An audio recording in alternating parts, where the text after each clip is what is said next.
ഓം നമഃശിവായ. മഹാദേവ ചാനലിലേക്ക് ഏവർക്കും സ്വാഗതം. 2025 നവംബർ ഡിസംബർ മാസങ്ങളിൽ ഏറ്റവും വലിയ ഭാഗ്യം കാത്തിരിക്കുന്നത് ഈ വീഡിയോയിൽ പറയുന്ന 11 നക്ഷത്ര ജാതകരെയാണ്. ഈ 2025 തുടക്കം മുതൽ ഇവർ അനുഭവിച്ചു വന്ന എല്ലാ ദുഃഖ ദുരിതങ്ങൾക്കും ഇതൊരു പരിഹാരമാകുമെന്ന കാര്യത്തിൽ യാതൊരു തർക്കവുമില്ല. ആദ്യമേ തന്നെ ആരൊക്കെയാണ് ഈ 11 നക്ഷത്ര ജാതകർ എന്ന് നോക്കാം.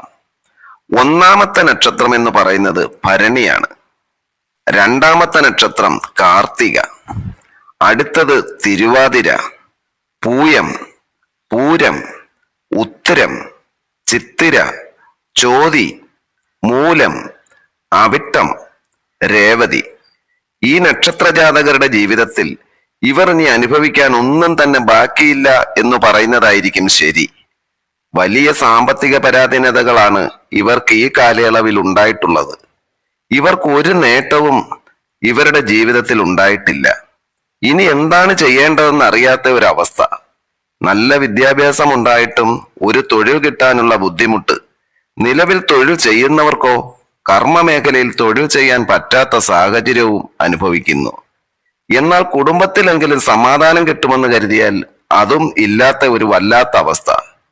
വിവാഹ ജീവിതവും കുടുംബജീവിതവും പ്രതീക്ഷിക്കാത്ത പ്രതിസന്ധികളിൽ ഇവർ വലയുന്നു.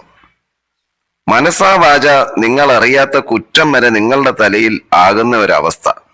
അതുവരെ നിങ്ങൾ ഇതിനകം അനുഭവിച്ചു കഴിഞ്ഞു. എന്നാൽ ഈ ദുഃഖങ്ങളിൽ നിന്നും ദുരിതങ്ങളിൽ നിന്നും ഈ കഷ്ടപ്പാടുകളിൽ നിന്നും ഒക്കെ നിങ്ങൾക്ക് ഉടനെ തന്നെ മോചനം ലഭിക്കാൻ പോകുന്നു. ഭാഗ്യം നിങ്ങൾക്ക് വളരെ അനുകൂലമാകുന്ന സമയമാണ്. ഇനി എന്ത് കാര്യത്തിലും നിങ്ങൾക്ക് പരിപൂർണ വിശ്വാസത്തോടെ പരിശ്രമിച്ചാലും അത് വളരെയേറെ വിജയിക്കുമെന്ന കാര്യത്തിൽ യാതൊരു സംശയവുമില്ല. ജ്യോതിഷപരമായ ഗ്രഹമാറ്റങ്ങൾ ഈ പറഞ്ഞ നക്ഷത്ര ജാതകർക്ക് ഏറ്റവും അനുകൂലമാകുന്ന സമയം. സർവ സൗഭാഗ്യങ്ങളും നിങ്ങളുടെ ജീവിതത്തിലേക്ക് കടന്നു വരുന്ന സമയം. സാമ്പത്തികമായി വളരെ ഉയർച്ചയായിരിക്കും. അതുപോലെ തന്നെ പുതിയ വീട്, പുതിയ വാഹനം ഇവയെല്ലാം നിങ്ങൾക്ക് സ്വന്തമാക്കാൻ പറ്റിയ സമയം. ഇഷ്ടപ്പെട്ട വ്യക്തിയെ ജീവിത പങ്കാളിയാക്കാനും വിവാഹ ജീവിതവും നല്ലൊരു കുടുംബജീവിതവും നിങ്ങൾക്ക് നയിക്കാനും സാധിക്കും. ഭാഗ്യം അനുകൂലമായതുകൊണ്ട് മാത്രം നിങ്ങൾക്ക് നേട്ടങ്ങൾ ഉണ്ടാകണമെന്നില്ല. നിങ്ങളുടെ ദൈവത്തിലുള്ള പൂർണ്ണ വിശ്വാസവും അല്ലെങ്കിൽ പ്രപഞ്ച ശക്തിയിലുള്ള വിശ്വാസവും ആത്മാർത്ഥമായ പരിശ്രമവും കൂടിയാകുമ്പോൾ ഇപ്പോഴുള്ള നിങ്ങളുടെ ഭാഗ്യതടസ്സം എല്ലാം മാറി ഭാഗ്യം നിങ്ങൾക്ക് അനുകൂലമാവുകയും ഉന്നതികളിലേക്ക് എത്തിച്ചേരാൻ നിങ്ങൾക്ക് സാധിക്കും. ഇനി നിങ്ങൾക്ക് നല്ല സമയമാണ്. നിങ്ങളെ തഴഞ്ഞവരെല്ലാം നിങ്ങളെ അംഗീകരിക്കും.